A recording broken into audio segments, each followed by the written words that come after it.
Hello, and welcome to the third installment of the Career Site Builder Recorded Knowledge Transfer. In this section, we're going to focus on the pages, home pages, content pages, and category pages, and the components that are available within those. First off, we have a few different types of pages that you can create when you're looking at your recruiting marketing site. So I'm going to head over into my home page for my main brand in English. And I'm going to click the preview button. So this is the home page for my test instance. As you notice, we have the header and the footer, which we talked about in our last session. And on this page, we have a host of different components that are available within the site. First off, we have a beautiful hero image with the plane, etc. Below that, we have a place to search by keyword. We can also have it search by location. I'll turn that on later on for everybody to see. Next, we have a section below here for a candidate to search for jobs based on a different type of category. So for example, aviation jobs, automotive jobs, and corporate jobs. And then finally, we have a section down here with a nice image and a place for a candidate to either set up their profile, or if they're already a member, they can go in and view their profile, and this takes them and integrates them into the recruiting management tool. When you look at this page, you see a standard web page, but behind the scenes, this was all built with components within Career Site Builder. So heading back to my Career Site Builder tool, I can see that I have a host of components that are set up here behind the scenes. If you look at this a little bit closer, you'll notice that they're all in order as they appear on the page. So we've got a large image. This is that hanger image. We have the search bar. That's where we have that search by keyword and search by locations that I'll turn on. We have the 3-column images with caption. That is those 3 links to search for category pages. And then finally, that info and subscribe form, which is that nice image with the option to sign in or set up your profile. So when we are going in and making modifications or adding new components, we have a couple different ways to do that. First off, if I want to add a component to the bottom of the page down here, what I can do is click Add Component. And this then gives me a list of all of the different components that I have available here. And if I want to add a text component, for example, I can simply click text. And now if I click out of there and scroll all the way down, you'll notice that that text component is available for me to start configuring at the very bottom. If I want to get rid of that, all I have to do is click the little trash button and then it goes away. If I want to build a component below a component that's already there, so for example, I want to put that same text component, but I want to put it right below this large image. I can simply go to the top above this large image component. I can scroll all the way over here, and I can click the plus symbol, and this gives me that same list of components, and now I can click text, and you'll notice that it falls in line right there. If you create a component and you want to move it later, very easy to do. You can use these little up or down arrows. So if I can move it down, then I move the text component below the search bar. If I move it up, I can move it up above the search bar. I can move it above the hero image as well. So I have a lot of different options as far as moving this around. It's pretty easy. It's not like the other ones where you can grab it and move it around. You do have to use the little arrows to move them up and down. Another thing you might notice is that on every component, you'll see that the component has a couple checkboxes at the top. You'll see desktop, tablet, and mobile. Every component on the Career Site Builder tool has been built and set up specifically so that it can be used in all 3 breakpoints: desktop, tablet, and mobile. Now, the trick is whether or not you like how it breaks down when it goes into tablet or mobile. So if you build your site and you like it how it looks in the desktop example, but then you bring it down and you make it scale down to be a smaller size. So if I bring this down and I bring it to be more of like a tablet size, so I can move this down. if I can see that the site modifies itself a little bit. It shrinks it up, it squishes it. If I bring it down into more of a mobile perspective, you can see that the menu changes, so it turns into a mobile menu. You can see that my image is sized down a little bit more. Everything starts to stack instead of being in a row side by side. And then I can move it down all the way to the bottom, and then even my footer stacks up, and I can see that all of those links are now one above each other. So the site does allow you to move it up and down from desktop to tablet to mobile. Now, sometimes when you build out a component, you'll notice that when you go down to tablet or mobile, you don't like the layout as much. So you have an option to essentially build the same component in 3 different breakpoints. So for example, if I wanted to put a text component at the top of my screen, and I then brought it down to tablet or mobile, and I didn't like how it was laid out. Maybe I had a background image and the copy got a little funky that was sitting on top of that background image when I scaled it down. I can then create the same component, and I can create it 3 different times. I could create it first for desktop, then I could add another text component right below it, and I could say this one is only, this one is only available in tablet, and then I can create a third one, and I can say this one is only available in mobile. So you can see now I can create 3 different components. All of them are going to do the same thing. They're going to maybe have the same image, or maybe they're going to have a modified image depending on the size of the breakpoint. They might have modified copy if you want less copy, say on a mobile device. But they're all going to be a little bit different so that they scale down better as you build them out. So that's certainly an option to do if you're building out a component and you don't like the way that it breaks down. Remember to always take a look at this top section here to make sure that you have it set up for the proper screen size that you're looking to build it in. So I'm going to go ahead and take these out just because we don't really need them. And then, so you can see this is back to the original image here. All right, so looking at these components in a little bit more detail, we're going to first take a look at this large component image. So this is a pretty straightforward, simple component. When I go in here, I can see that I have one little sub tab right here, just the styles. When I go in here, I can upload my background image. So I do that by clicking change image. So if I were building this from scratch, I would go in and I would click this change image, and I would go into my image library and I would select the image that I wanted to display there. In this case, you can see that this one has already been selected, so it's highlighted green, which is handy. And the size of this image is 1024 pixels by 400 pixels tall. So I can go in and select it if I wanted to modify it and change it to another image. So for example, if I wanted to change it to this image, I can certainly do that.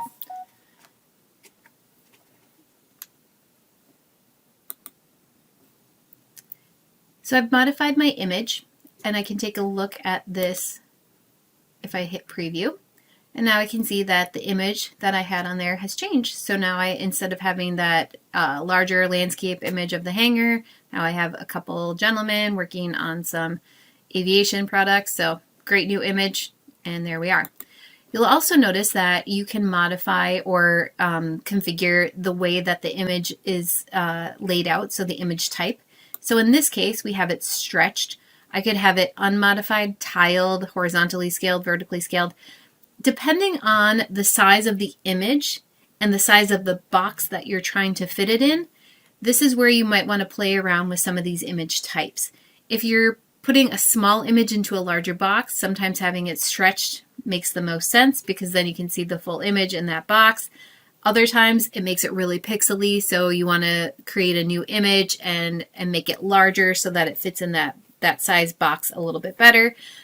These are something to play around with and just make sure that you like how it works. One thing to keep in mind when you have an image that is unmodified or stretched, what's going to happen when you do bring that down to a tablet or a mobile size it's actually going to cut off a section of the image. So for example, I'm going to put this as unmodified, and then let's take a look at this. I'm going to hit publish, and then the little preview button. So now we can see that the unmodified version of this, it didn't go all the way across the entire section of the site. So you'll notice that there are some additional margins here because the size of the image didn't fit well into that full box. So keep that in mind.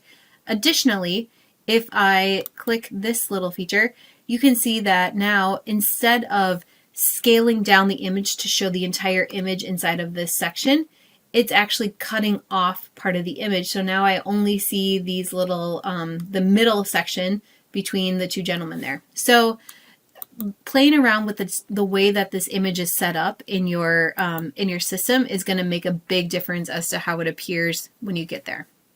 Additionally, I can decide what part of the image I want it to focus on. So for example, if right now I have it middle, if I put middle left instead, you'll notice that when I click publish and then preview here, you'll notice a couple different things. First off, it's going to slide it over here, so it puts the margin over here instead of in the middle. Additionally, when I scale this down, it is now pushing, and it puts it changes the view of what I can see because it's cutting off at different sections. So again, depending on the size of the box that you're trying to fit the image in and how you want it to scale down, you might want to play around with both the image type and the image position. Additionally, in this particular component, I can select the max height of the image. So if I hover over here, I can see that the max height of this image is actually 400 pixels, but the max height noted here is 450. So I might want to modify that. If I go and I change this to say 600, you'll see what happens here.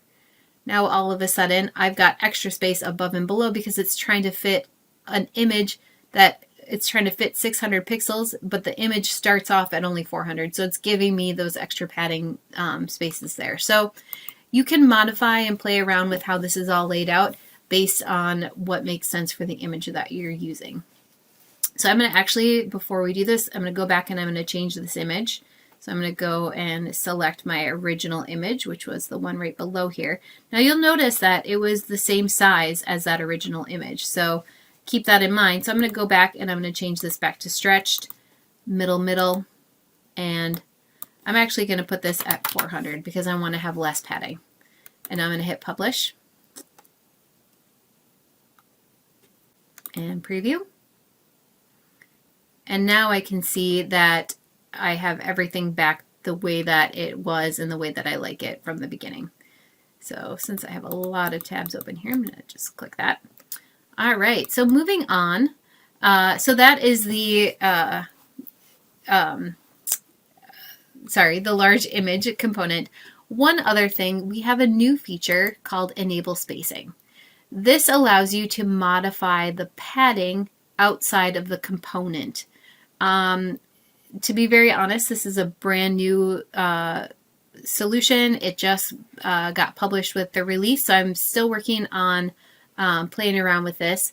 From what I can tell, so this gives you a little bit of information, you can configure the margin spacing by using small 8 pixels, medium 16 pixels, or large 24 pixels, and can choose custom when you want to specific pixel sizes. When you choose custom, the text box appears so you can enter the pixel size that you want to use. So for example, if I want to add some additional margin or spacing around my component on the right or the left, if I click small, medium, and large custom, that's where it's going to add that additional padding. So I'm going to put some large padding on the right, and I'm going to hit publish, and I'm going to take a look at this.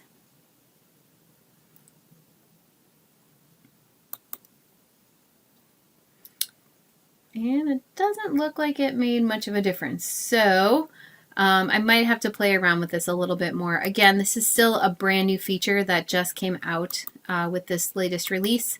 So it's going to just, we're going to have to work on it and see what it all exactly does and how this is going to support our efforts and our branding.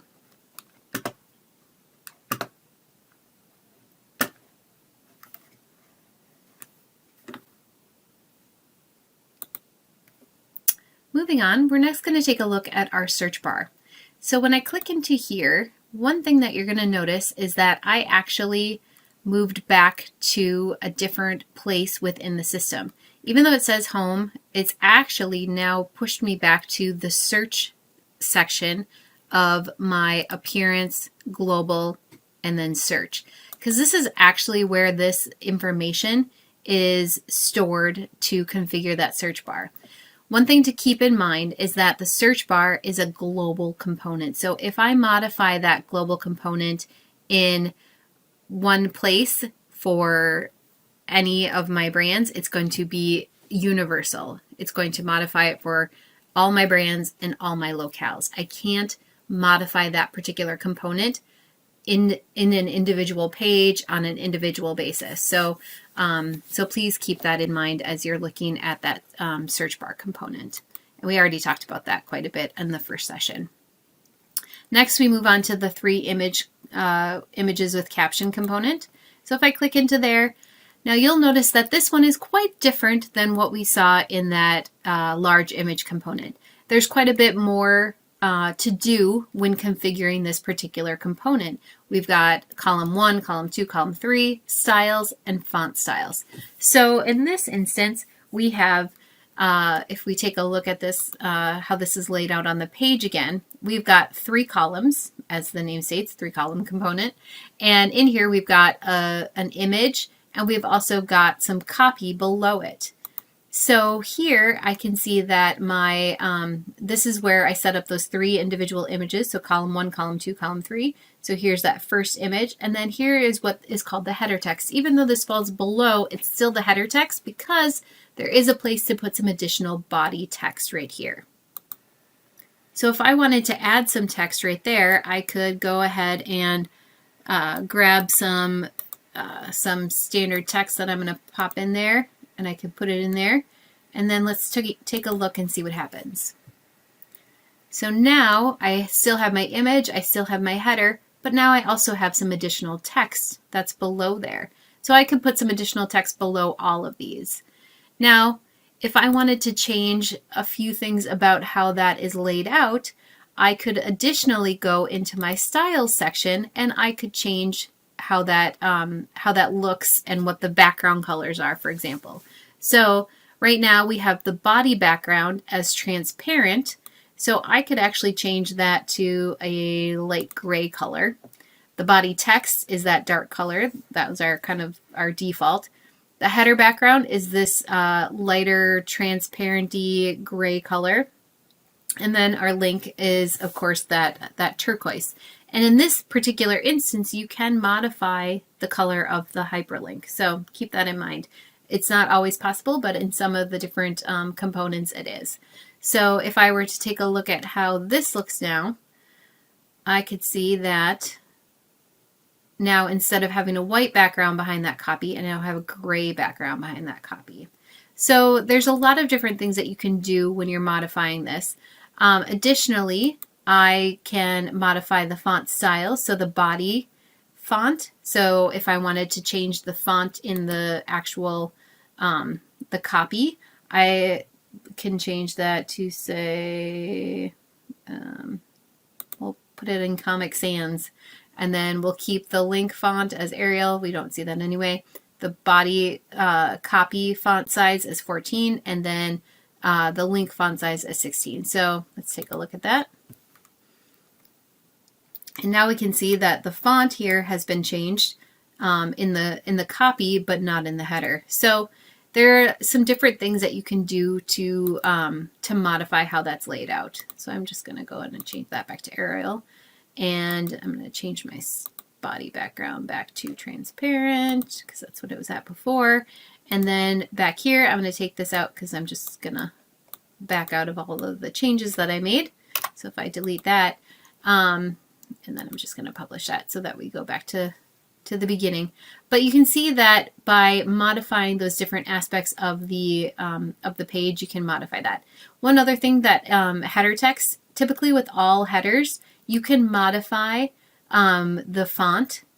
You can modify the size of it and whether it's left aligned, right aligned, center aligned, or justified. And additionally, you can hide it if you want, and you can also modify the color. So there's a lot to do when you're looking at the header in any of these components.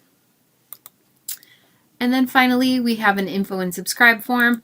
In this case, this has a large image over on the left. We don't have any copy in there on that side. And then from a styles perspective, we've got some background color, etc. Now, the other piece that is down below here is all of that copy about joining the talent network, sign up, email address, etc.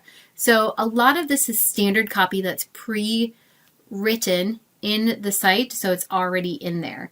One nice thing is that it's already translated. So for example, if I go and take a look at my site in another language, so I'm going to go in here and I'm going to pick French, I can see that this standard copy has already been translated into French. Again, whether I like that French translation or not, that is a different story. So if you want to modify that, you certainly can, but it has been translated, so you don't have to do that.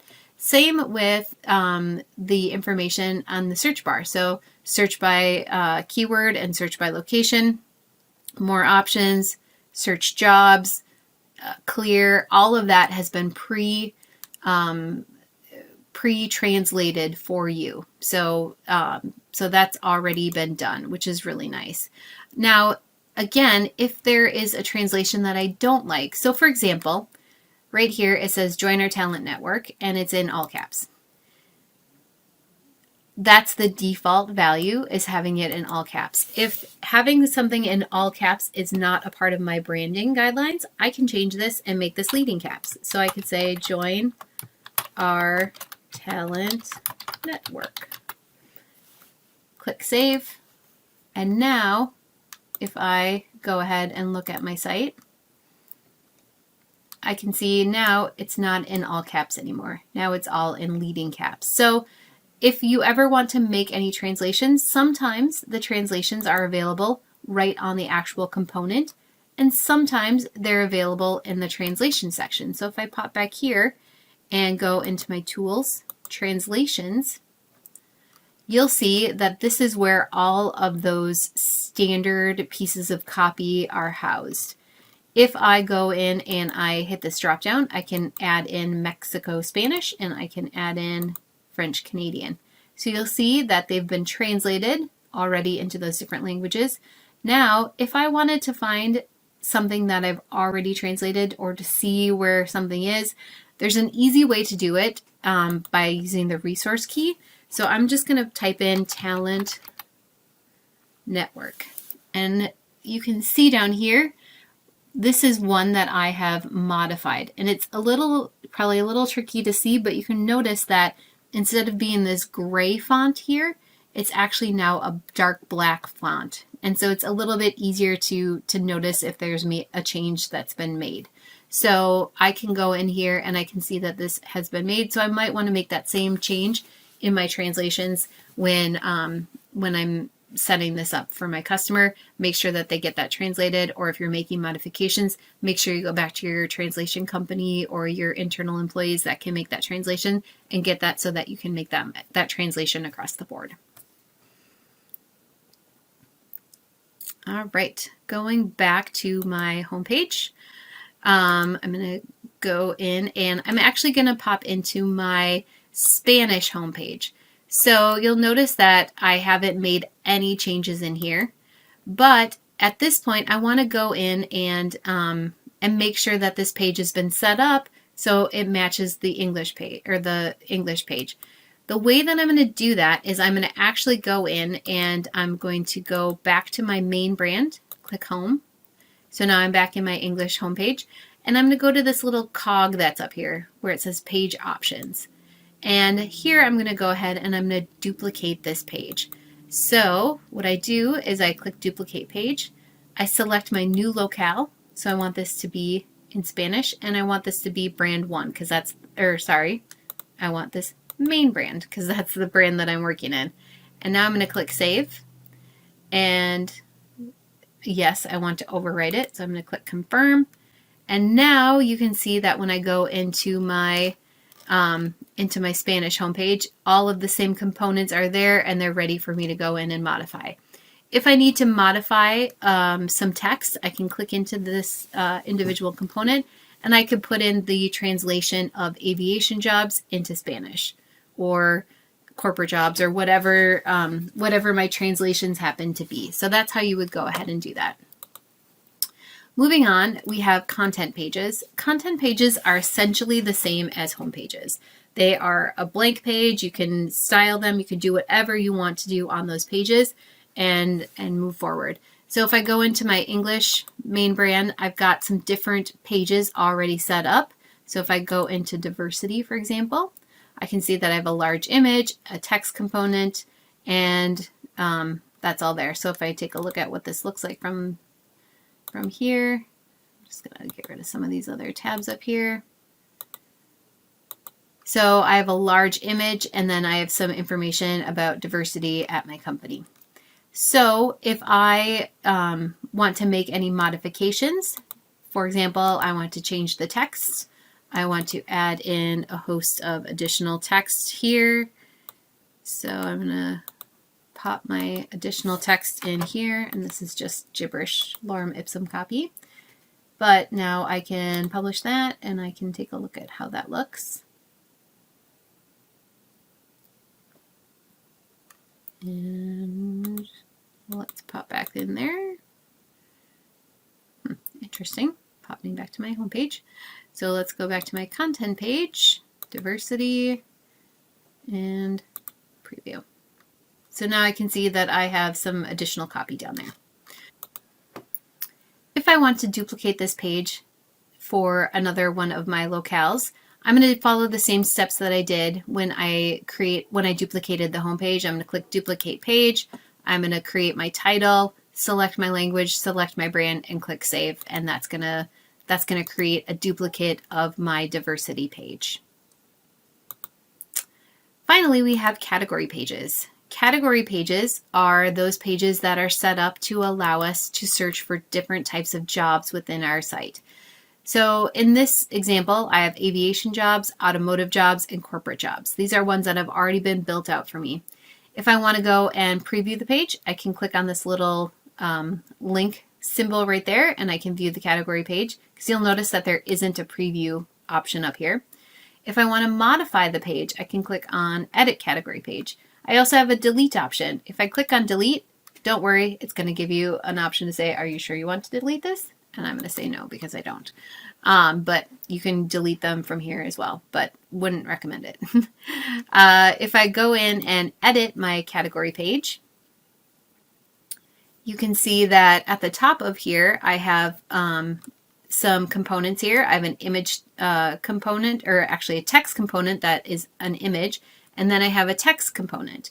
And then at the bottom, I have a search results component. And one thing that's hard to get across in a video, but I'm clicking on this and nothing is happening. There's nothing that I can do to open up the search results page. And that's because all of the search results that you see when you actually look in this page, and now I can hit preview from this section right here, but all of the search results and how this is all laid out was in our global styles. So if you remember global settings. So if you remember when we looked at that, that was already pre-configured. So there's nothing that I can do. It's global. If I change it in one place, I change it for everything. So keep that in mind.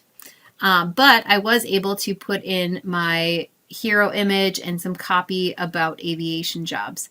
So if I do that, I can do that by adding components, just like I do on a category page or a home page.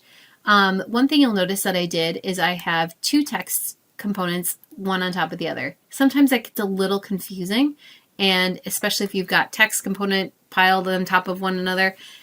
For any of the components, you can always modify the name of it. So for example, in this one, I clicked here and I typed in image because I know that this is my background image that I'm using there.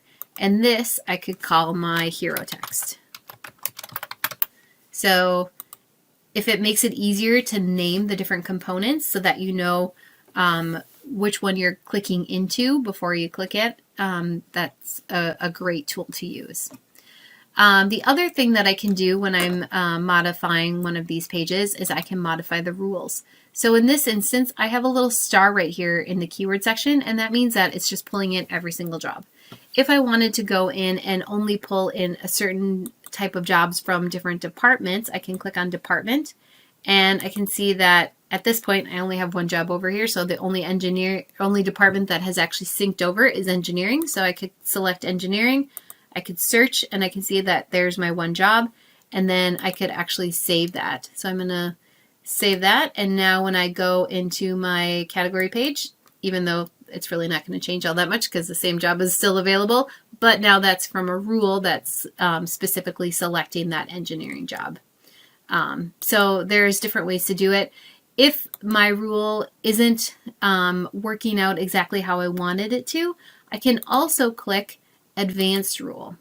And this is where I can go in and I can actually create a rule using a specific set of terms. So I can name the rule and I can type in how I want that to be set up. So, but the one downfall is that you have to use Lucene rule formatting. So you have to understand how that works. So department, colon, and then engineering, or sometimes you have to put brackets around it. You can do different things, but just be aware that that is, if you're ever going to use advanced rules, that's something that you have to do. So yes, I'm going to delete that rule because I don't want to keep that. The other thing that's important to know about category pages is they can be active or inactive. Generally, you want to have all active category pages, but if in the future you want to deactivate one and have it go away, you can do that. The upside is that you can still select it. The downside is if you select it to put in a header hyperlink or something, it won't link to anywhere. So, so generally I like to only have active live category pages on my site. Finally, just want to take a look at some of the additional components that we have. So I'm just going to pop into one of these category pages and look at the different components that we have here. So if we wanted to add some additional components in, we've got the custom plugin component, which is essentially a free form open component where you can go in and you can code in how you want that component to be laid out.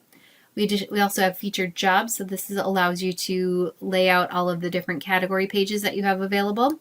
Google Jobs Map allows you to put a map so that candidates can search for jobs based on where they're located. Image and text carousel allows a candidate to see an image and some text and then have it rotate. So if you want to have a little bit more fancy styling, you can do that. An image carousel allows you to have an image that rotates across and you can see different images, or you can also have a layout where you have, say, multiple small images or icons all in a row. So a couple different options with that one. Info and subscribe form we already looked at. Large image we already looked at. Search bar we looked at. Subscribe form is another way to have an image or something behind and then a little blurb about joining the talent community or setting up a profile.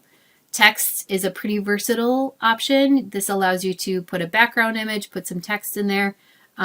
This is probably our most heavily used component.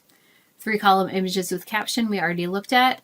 2 columns, this allows you to have an image on the left and copy on the right. And then finally video, this allows you to pull in a video from your YouTube channel, Vimeo, and Wisteria. So you've got a few different options for using the video. It can be a big video on your page, or you can justify the image or the video on the left and put copy on the right, or put the image on the video on the right and copy on the left. So a lot of different options with that one. But there's a lot of different options with our standard components. So have fun, play with them, see what you want to do, and play around and find out new things. Thanks so much for watching, and we'll see you in the next episode.